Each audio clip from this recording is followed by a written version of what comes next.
அப்படி ஏற்ற சமயத்தில் நம்ம வேதத்தில் உள்ளதை கேட்கும்போது நமக்கு வேதறிவு ரொம்ப வேணும் ஒன்று. ரெண்டாவது அப்படி குண்டக்க மண்டக்க கேள்வி கேட்டாங்கன்னா நம்ம அதுக்கு பதில் சொல்கிறதுக்கு நமக்கு என்னது அறிவு என்ன செய்யணும் வேணும். அருமையானே ஆகையினால நம்ம ரொம்ப வேதம் அதிகமாக வாசிக்கணும். நிறைய காரியங்கள் இருக்குது. ஒவ்வொரு தடவை வாசிக்கும் போதும் இப்படிலாம் இருந்துச்சான்னு ஒரு பக்கம் வாசிக்கும்போது முன்னால் உள்ளது இருக்குது, பின்னால் 1 நாளாகமத்தில் உள்ளது. இன்றைக்கி வாசித்தேன். ஆதியாமத்தில் உள்ள காரியங்கள்லாம் 1 நாளாகமத்தில் என்ன செய்யுது இருக்குது. 1 நாளாகமத்தில் இருக்குது. பேர் மட்டும் இல்லை, நிறைய காரியங்கள் என்னென்ன செய்யுது இருக்குது. எத்தனை சவுல் இருக்குது தெரியுமா? சவுல் முன்னே 1 நாளாகத்தில் இருக்குது. பின்னால் வந்த முக்கியமான நபர்கள் பேர்லாம் அவங்க இல்லை, வேறு ஆட்கள் இருந்திருக்காங்க, அதே பேரில் இருந்திருக்காங்க. அப்போ நம்ம வாசிக்க அது ரொம்ப ஒரு தோண்ட சொலங்கத்துலேருந்து வந்த மாதிரி புதிராக தான் என்ன செய்யுது இருக்குது. அருமையான. அடுத்தது பாருங்கள், மார்க் 7ஆம் அதிகாரம் 26 - 28.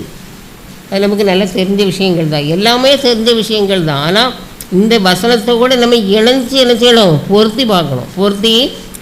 பாருங்கள், மார்க் 7 26.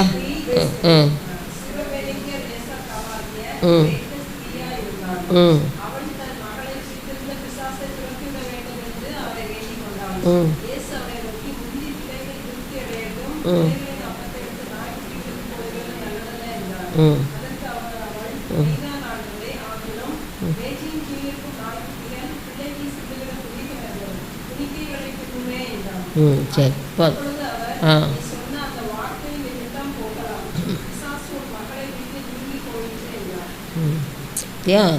அப்போது ஆண்டவர் அவளை எவ்வளோ தூரம் அவமானப்படுத்தி பேசுகிறாரு தானே. யாராவது நம்ம வீட்டுக்கு ஒரு உதவி கேட்டு வந்தாங்கன்னு வச்சுக்கிடுங்க, உடனே ₹1 தான் கேட்டு வர்றாங்கன்னா, ஆமாம் எங்கள் வீட்டிலேயே இல்லாமல் கிடக்கு, என் பிள்ளைகளுக்கே இல்லாமல் கிடக்கு, உங்களுக்கு தூக்கி தாரேனா அப்படின்னு சொன்னா நம்மகிட்ட ஏதாவது உதவி கேட்டு வர்றவங்க என்ன நினைப்பாங்க, இவங்கிட்ட போய் கேட்க வந்தோம் பாரு அப்படின்னு நினச்சிட்டு என்ன செய்வாங்க, போயிடுவாங்க. நம்மளை தான் நினைப்போம், யாராக இருந்தாலும் அப்படி தான் நினைப்போம்.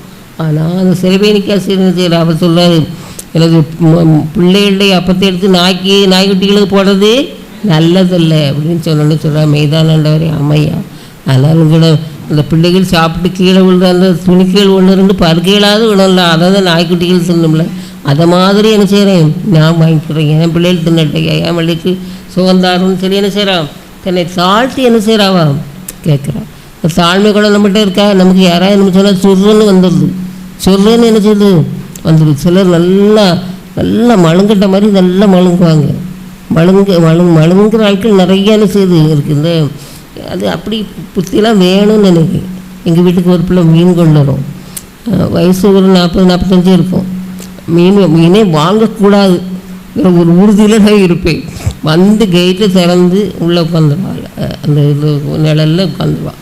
வந்துட்டு ஏம்மா அப்படின்ட்டு வாங்கணும்னு நினைக்கலடா இன்றைக்கி மீன் அப்படின்னு சொன்னேன். அப்படியாம்மா சும்மா பாருங்கம்மா நீங்கள் பாருங்கள் அப்படின்பா.